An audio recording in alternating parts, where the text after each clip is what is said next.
সুপ্রভাত, কেমন আছো সবাই? আশা করি সবাই খুব ভালো আছো, সুস্থ আছো। আমাদের সকাল সকাল সবুজ সুপ্রভাত সবাইকে। দেখো, আজকের ওয়েদারটা কিন্তু খুব খারাপ নয়, বেশ সুন্দর রোদ উঠেছে। আর শীতকালে যদি রোদ ওঠে তার থেকে আর ভালো আবহাওয়া কি হতে পারে। এই যে আমার একটা উঠান, এই উঠানে যখন রোদ আসে না তখন যে কি মন খারাপ করে, কিন্তু এই দিকটা না সুন্দর রোদ আসে এবং এই রোদটা প্রায় 1টা-1:30টা পর্যন্ত থাকে। তো সেই জন্য আমি এই মাদুরখানা এখানে পেতে সকালবেলা স্নান টান করে বসে বসে একটু পড়াশোনা করি। আর আমার এই যে তুলসী তলা, চারদিকে তুলসী লাগানো হয়েছে। আমার বর লাগিয়েছে যদি এই তুলসীগুলো।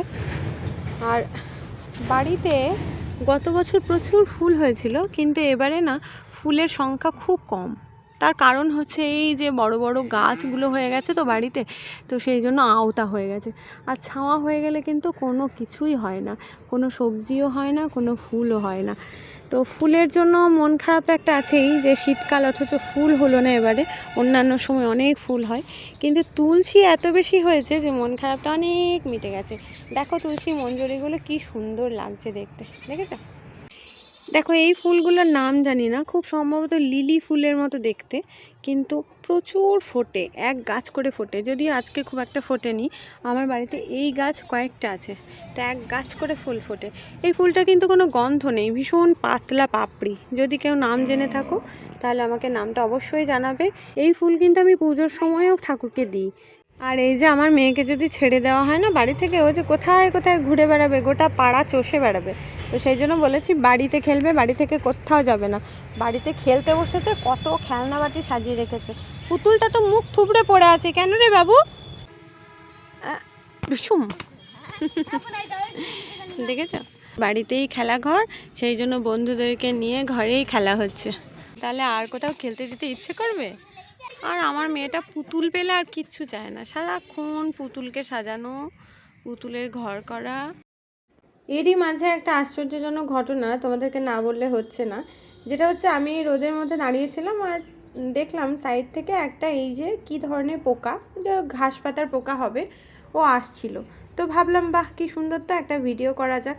কিন্তু এই ভিডিও করতে করতে যে এরকম একটা দুর্ঘটনা ঘটবে কি করে জানবো বলো? হঠাৎ করে কোত্থেকে একটা গিরগিটি এসে এমন খপ করে বেচারাকে ধরে নিল, আমি তো ভয়ে ফোন টোন ফেলে একাকার। তারপর দেখলাম একদম নিরিবিলি একটা জায়গায় বসে বসে ওকে খুব আয়েশ করে খাচ্ছে। সামনাসামনি এরকম একটা ঘটনা দেখতে সবাই হয়তো অভ্যস্ত নয়, আমিও নই।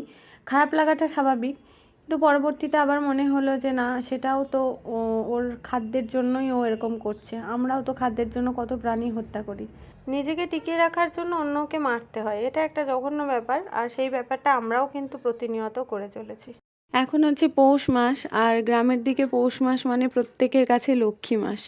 এই মাসে গোলা ভর্তি ধান, মাঠ ভরা সর্ষে। যারা গ্রামের খেটে খাওয়া মানুষ তাদের কাছে এর থেকে বেশি প্রাপ্তি আর তো কিছু নেই।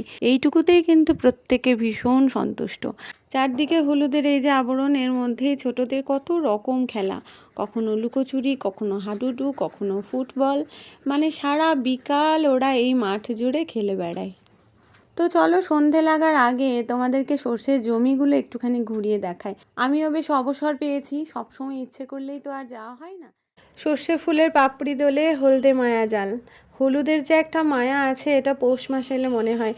আর শুধু গ্রামের মানুষের কাছে না, এটা বোধহয় আমাদের থেকে অনেক বেশি ভালোবাসেন শহরের মানুষজন।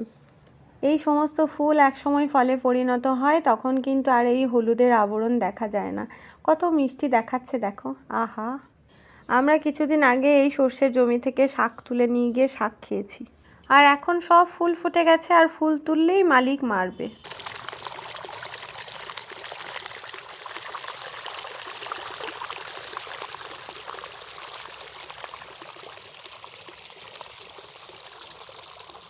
স্বচ্ছ জলের কলতান, মনে হচ্ছে এখানে হাত পা মুখ সব ধুয়ে তারপর বাড়ি ফিরি।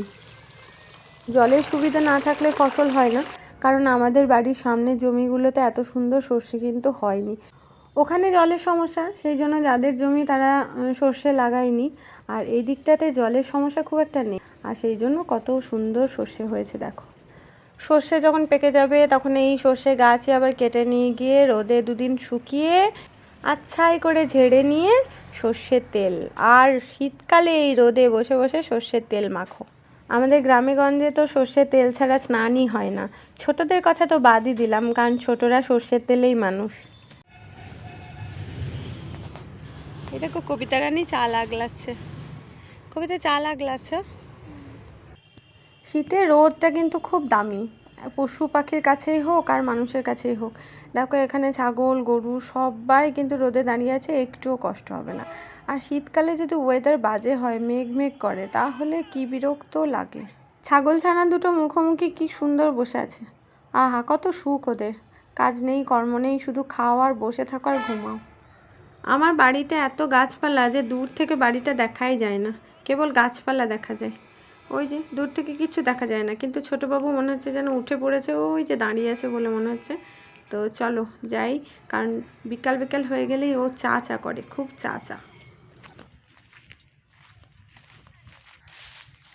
কিসের উপর বসেছে দেখো, কিসের উপর বসেছে দেখো, পাগলি। চলো, আমাদের দিদি এসে বসে আছে, ছোটোবাবু ঘুম থেকে উঠে পড়েছে। ওরে বাবা রে, আমার এবার ঘুম ঘুম পাচ্ছে। সারাটা দুপুর এদিক সেদিক ঘুরে ঘুরে কেটে গেল।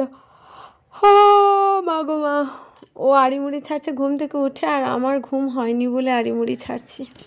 তো চলো বন্ধুরা, আজকের মতো ভিডিওটা এখানেই শেষ করলাম। এখন চা খাবো দারুণ করে, তারপর আবার শুরু হবে নতুন কোনো কাজ। এখনকার মতো টাটা।